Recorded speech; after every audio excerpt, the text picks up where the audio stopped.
Video games are becoming more and more popular. Esports is officially on ESPN, and many current traditional sports franchises are investing in making their own teams. For example, the Golden State Warriors own an esports team called the Golden Guardians. Esports refers to competition through video games. One of the popular esports games is called League of Legends. League of Legends has a huge fan base, and it's one of the most popular games in the world. This presentation will serve to inform how League of Legends came to be and the basics of how the game works in order that more people can somewhat be knowledgeable on the topic, since it is likely to become more present in every day.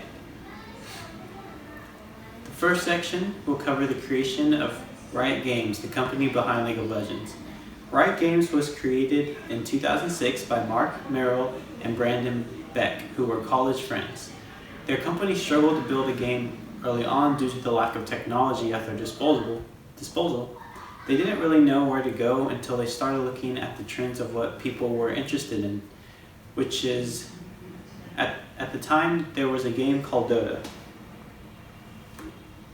They saw this game becoming popular and decided to follow the model of Dota a little bit, have similar traits. Along the way, they were able to pick up a couple interns, a VFX artist, producers, an engineer, and some others to help them do the job. The beginning of the company was a very bare bones project. Their office space was nothing fancy, and the condition of the game wasn't much better. The game had little work done to it at the time. While Beck and Merrill set off on a bit of a road trip to help raise money for the game, the group creating the game was having trouble seeing eye to eye and having original ideas. They kept copying Dota too much when it was only supposed to be a general model. The entire core team of 4 people ended up leaving because of their internal struggles in early 2008. Despite the poor condition of the game, they announced in October of 2008 that the game would release in October of 2009, only 1 year later. This made the next year very stressful for them, especially since the original idea to create 20 characters for the game was increased to 40. Yet League of Legends was released on time, and no one expected how well the game would do. This next part will cover the basics of League of Legends. Riot Games describes League of Legends on their website as a fast-paced, competitive online game that blends the speed and intensity of a real-time strategy with role-play game elements. 2 teams of powerful champions, each with a unique design and playstyle, battle head-to-head across multiple battlefields and game modes. In other words, League of Legends is a strategy game where the objective is to blow up the other team's glowy thing called the Nexus. And here are the picture of Nexuses. The game mode that is most often played has a map consisting of 3 lanes. Pretty easy to decipher. The top lane is the top lane, the middle lane is the middle, the bottom is the bottom, and the areas in between are called the jungle. Each lane is primarily occupied by 1 player from each team, and each lane has a very distinct role. For example, the top laner might be a character who can take a lot of damage so that they're at the front line of fights and they're protecting their weaker teammates. One of those is the middle lane. The middle lane tends to have characters that can die quicker but do a lot of damage. There are currently 148 characters to choose from, and with teams of 5, that gives a ton of ways to mix and match a team. Riot Games also continues to make new characters to keep things interesting, and the game is always changing and adding new ways to play.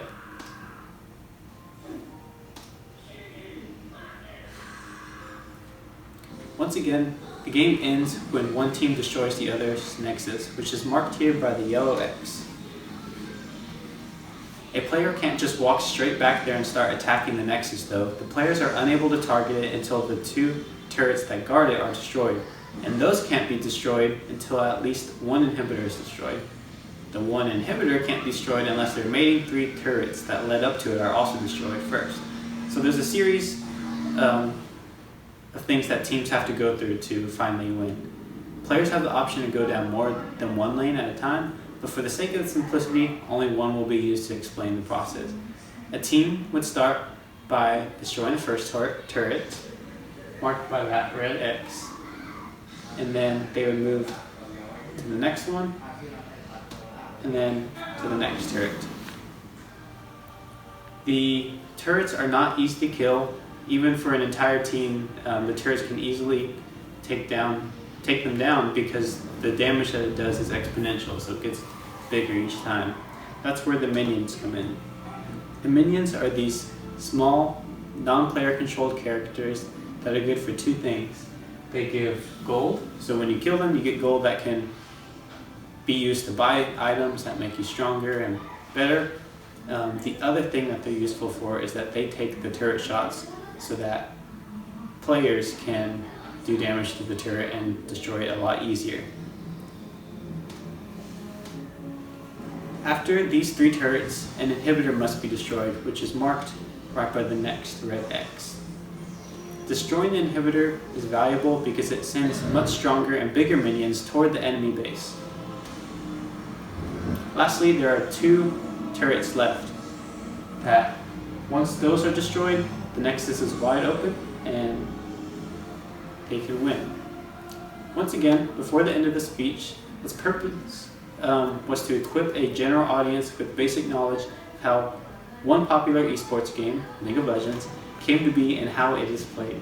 There's a strong rise in esports. It won't be too long before more people know about it, and maybe eventually those who aren't players will still be interested in sitting down to watch the weekend of League of Legends matches. Thank you.